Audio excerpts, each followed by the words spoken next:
Recently, the president of the Kurdistan region, Masoud Barzani, gave a speech to a closed session of parliament in which he denounced some of the practices of independent journalists working in the region. The contents of the speech were of course leaked by opposition MPs.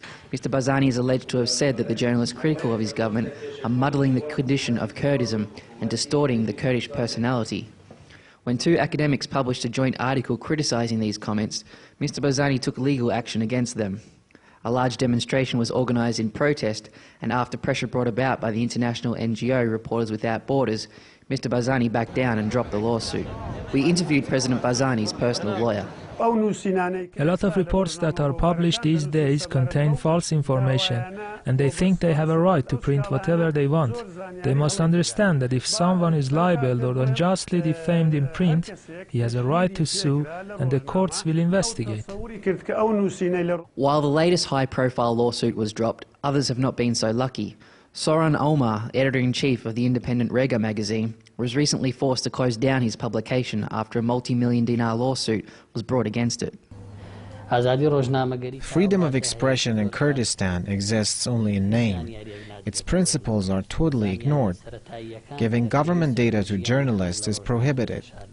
The media is very limited in Kurdistan and serves mostly as mouthpieces for the political parties. Mr Omar's thoughts are echoed by the editor-in-chief of the most widely read publication in Kurdistan, Levine magazine. He is subject to a $1 billion lawsuit from President Barzani's Kurdistan Democratic Party, or KDP. The Kurdistan authorities, particularly that of the KDP, make use of every tactic of coercion, including torture, blackmail and kidnapping of journalists. The newest tactic is to use lawsuits who criticize government shortcomings. They sue journalists inside and outside the country, according to the old Ba'ath Party laws. Asor Hadi, a KDP Member of Parliament, rejects this characterisation and defends the lawsuits on the basis of security and cultural sensitivities.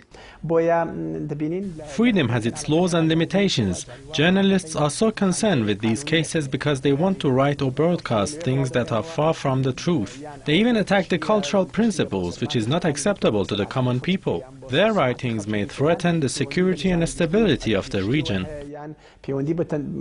It is also worth noting that fresh in the Iraqi Kurdish people's memory is the death of the young student and writer Zardash Osman in March of last year, who was brutally murdered and tortured after publishing anti-Barzani articles on the internet. President Barzani said in his speech to Parliament that the journalists in the region were misusing their freedom and that they must be stopped. But it seems to me, in speaking to the many opposition voices in the region, that they will continue their criticism despite government efforts to have them silenced. Matt Fraser, Press TV, Erbil.